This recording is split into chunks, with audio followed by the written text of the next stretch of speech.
Lucille Ball. Co-starring Gail Gordon.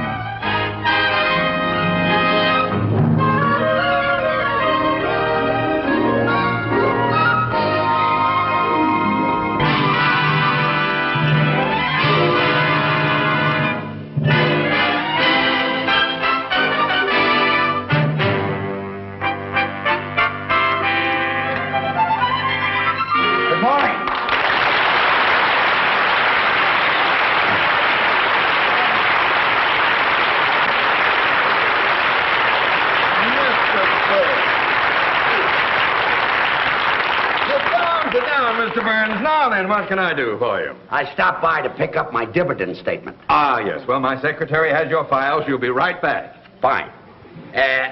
Do you smoke cigars, Mr. Mooney? Yes, I do, yes. May I have one?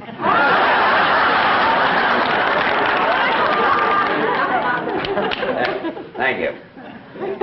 Jack Benny always pulls that on me. Very fun. Some actors have to be on all the time.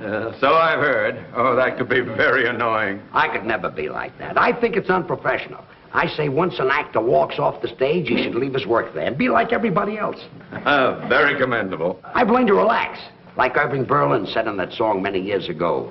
Lazy, I want to be lazy. I want to just lay in the sun with no work to be done. Yes, I remember that. Ooh, under that awning they call the sky. It was a very... Stretching and yawning, you let the world go drifting by. Yes, well, I want to peep in the deep tangled wildwood, counting sheep while I sleep, like a childhood, with a great big valise full of books to read while it's peaceful, while I'm killing time, being lazy now, Mr. Mooney.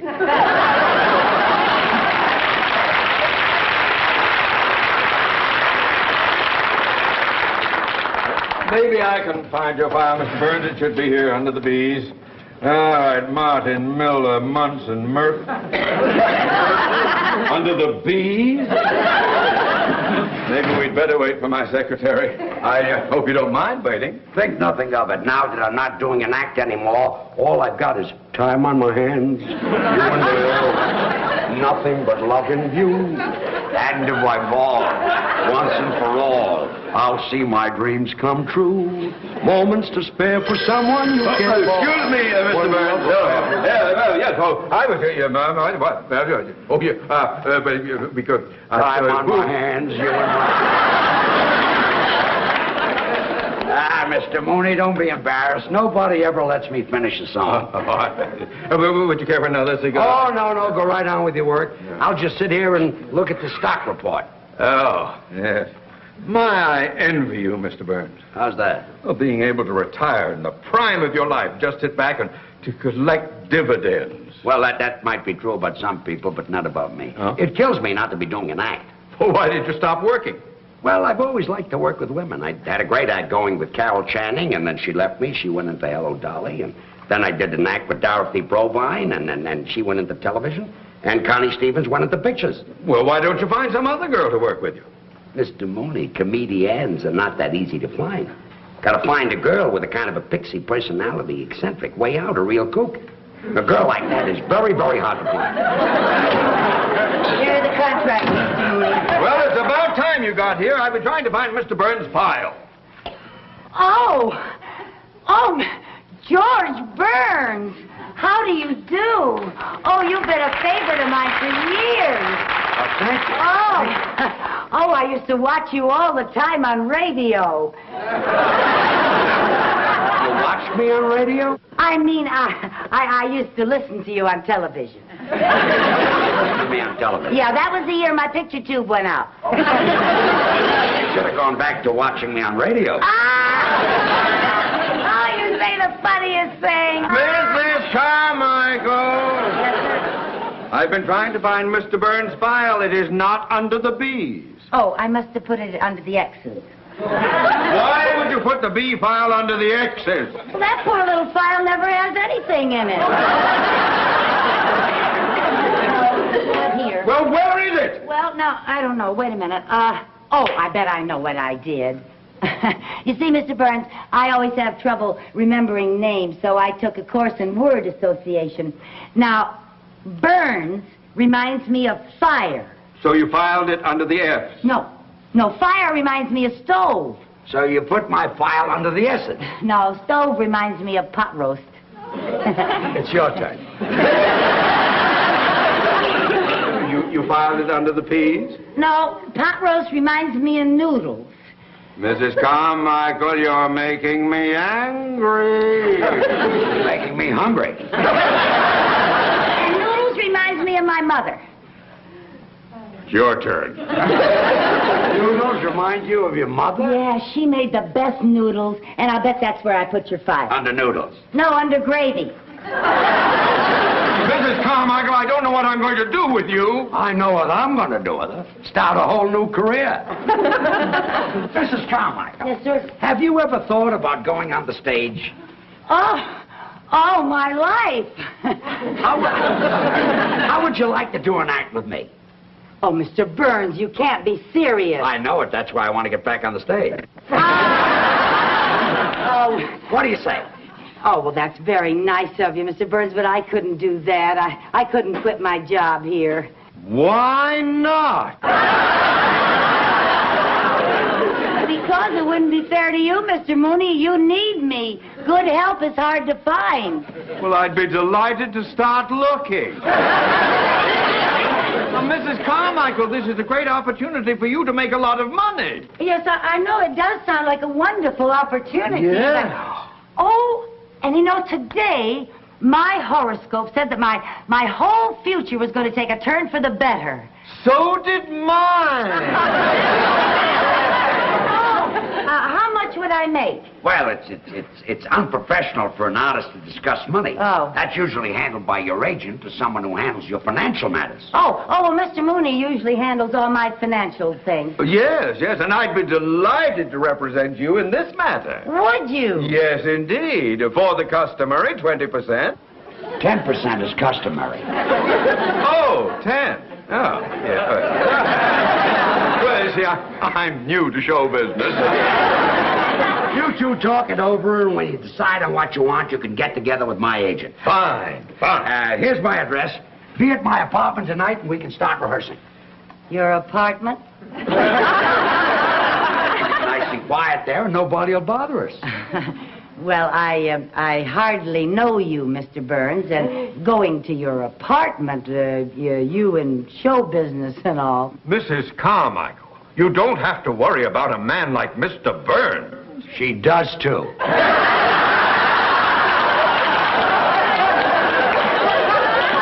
didn't mean that you aren't a gentleman, Mr. Burns. I just meant that...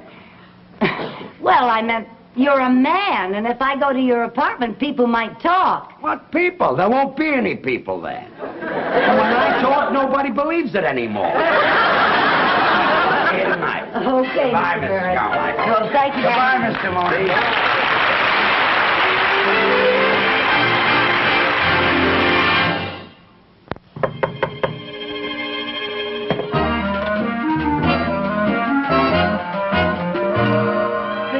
Good evening. Come on in. Thank you.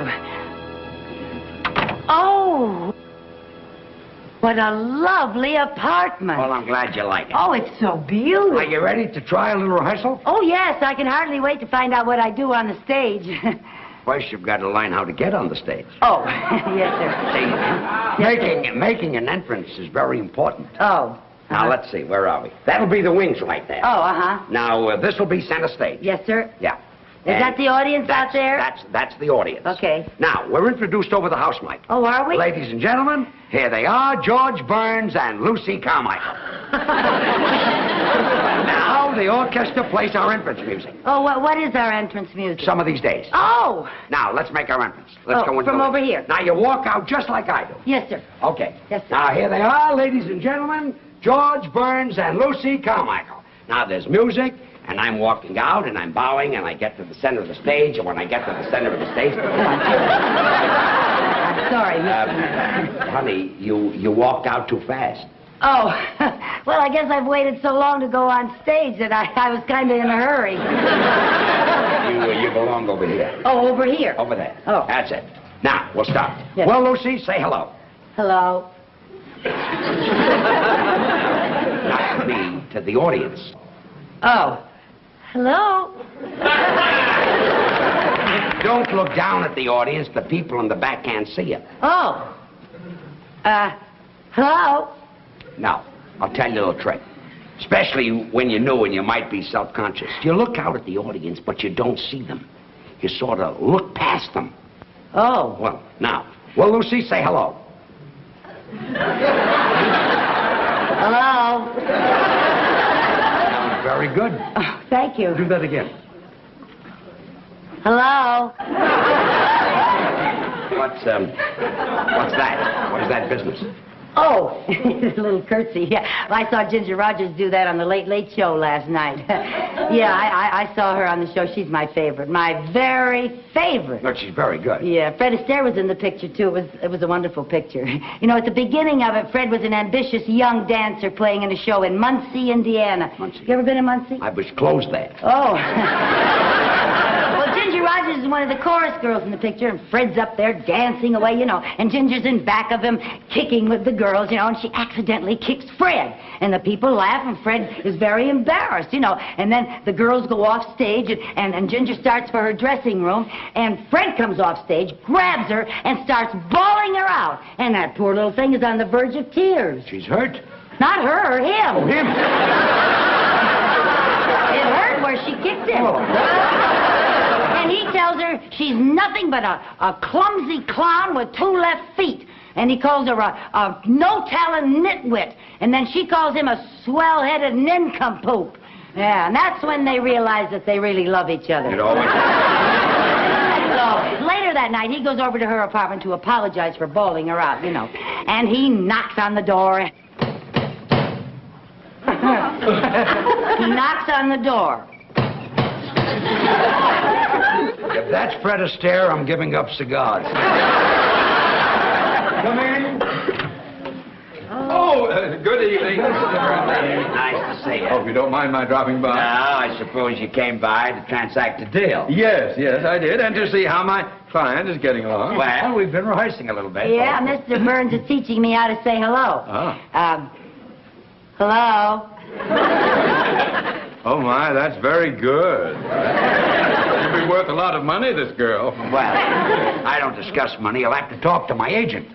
Hello. Yeah, no more. Hello? Save it until after we've made a deal. By the way, Mr. Mooney, I hope you don't think I'm taking advantage of you. How's that? Well, show business is new to you, and you'll be dealing with a man who's had a lot of experience in theatrical deals. Well, what's the difference? Money is money, and after all, a man with my vast banking and financial experience, it may be that your agent will be the one who is at a disadvantage. Oh, no. My agent is very good at money matters. Oh?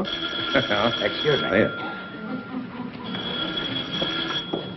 Hello? Mr. Burns, your agent's calling. Good, put him on. Hello, George. This is Jack. Just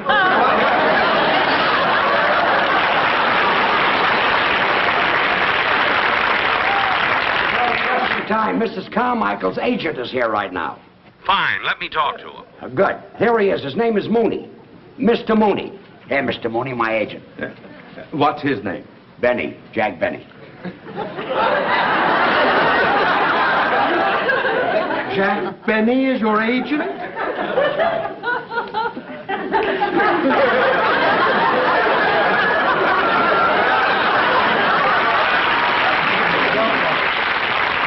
We'll be fair to you.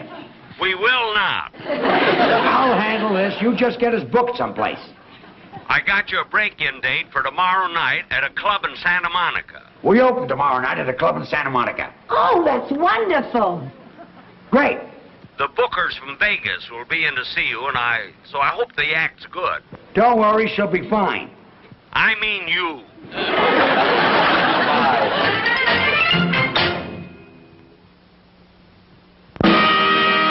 And now, ladies and gentlemen, George Burns and Lucy Carmichael.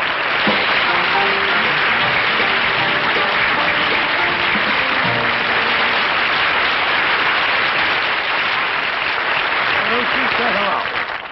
Hello. Well, now that you're on the stage, what are you going to do? Oh, Well, when I was in the beauty parlor this afternoon, I heard a wonderful joke. Would you like to hear it? It had everybody dying laughing. We'd all like to hear. Oh, well, this one man looked up and said to the other man, "Don't ask me, I just got here myself."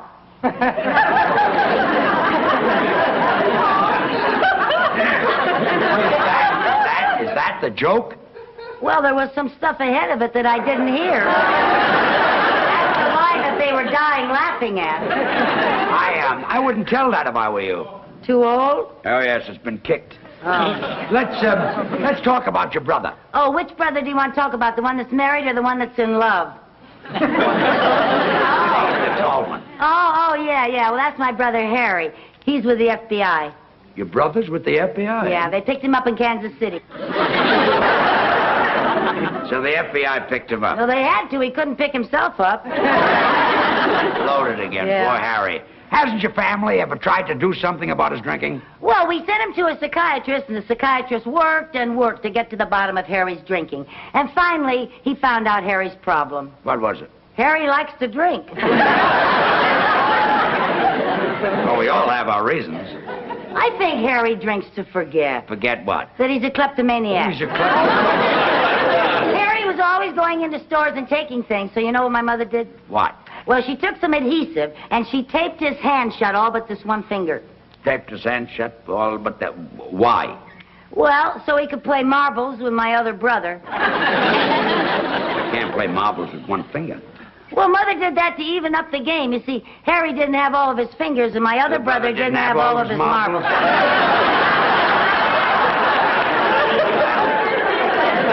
That made the game even. Yes, it did. But when your mother taped up Harry's hand so that he only had one finger, did this stop his shoplifting?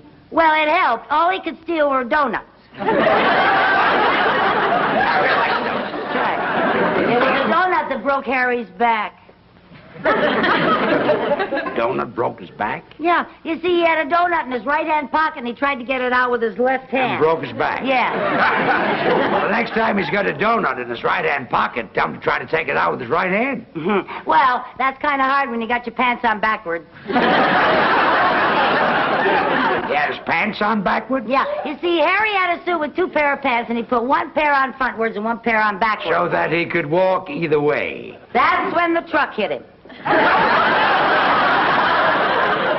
What truck? The truck that didn't have its lights on.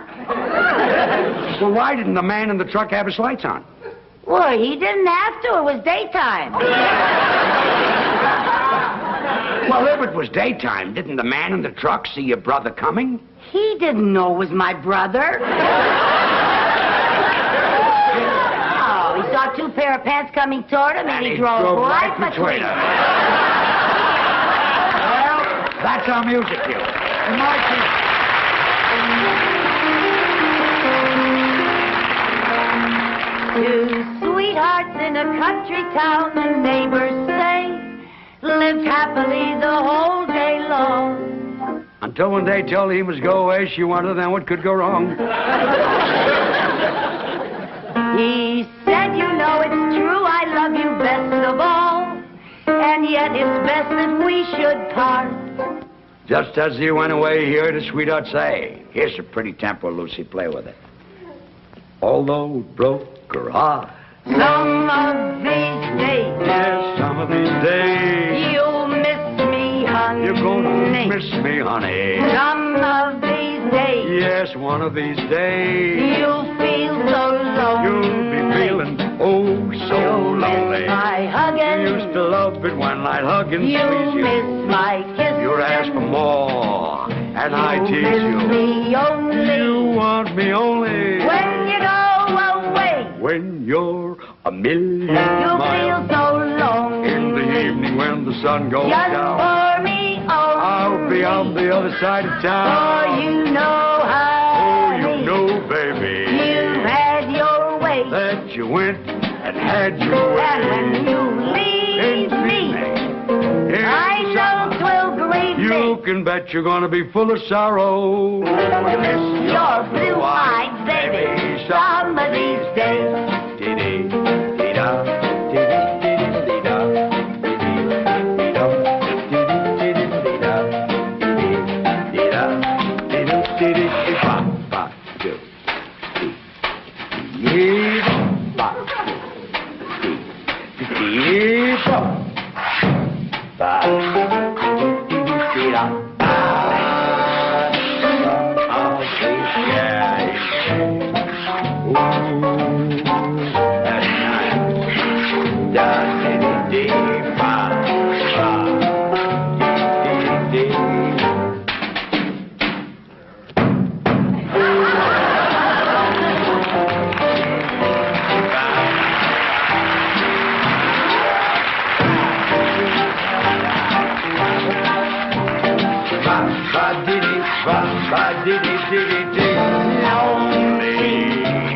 Just for me only.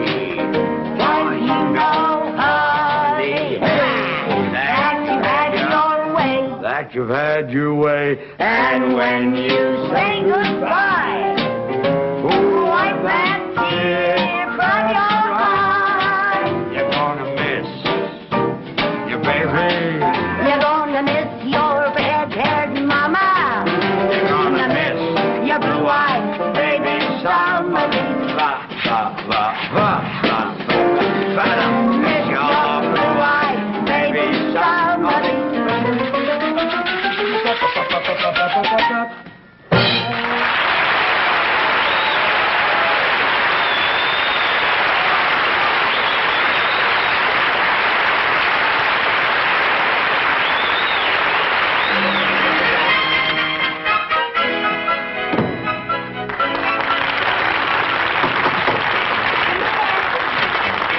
Lucy, you were just great. Thank you. Everybody out front is talking. Carmichael, I couldn't be more proud of you. Oh, Mr. Mooney, that's the first time you ever kissed me.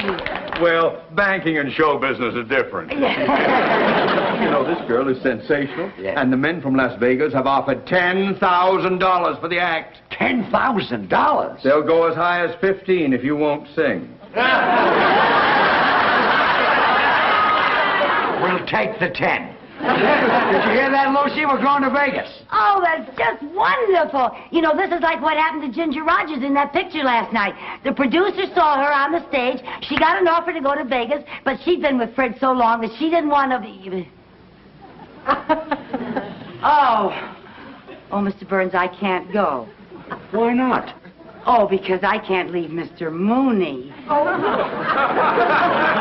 But I want you to go. Oh, no, you don't. You need me. I don't need you. I want you to leave. Oh, I couldn't leave you any more than Ginger could leave Fred. Not even when Fred pretended to be mad and said things that were very nasty to make her mad. Mrs. Carmichael, please get it through your head. I want you to go with Mr. Burns. My life would be happier without you. Happier!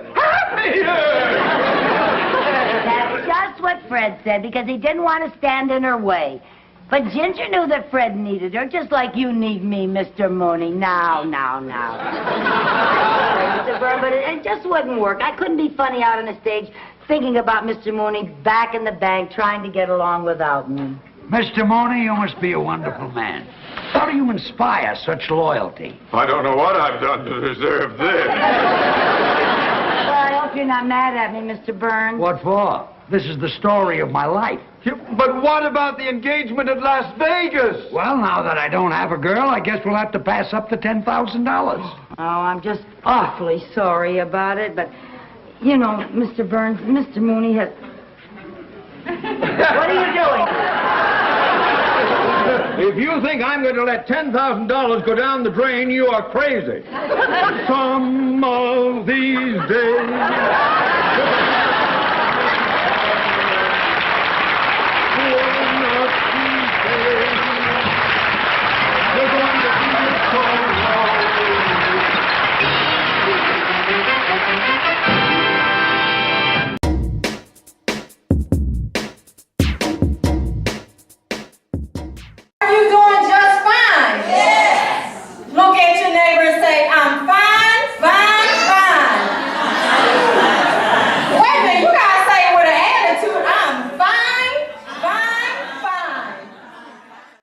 You know, and I teach women to be bold, be confident, be sassy, be sexy, be a be true? How many of us in here really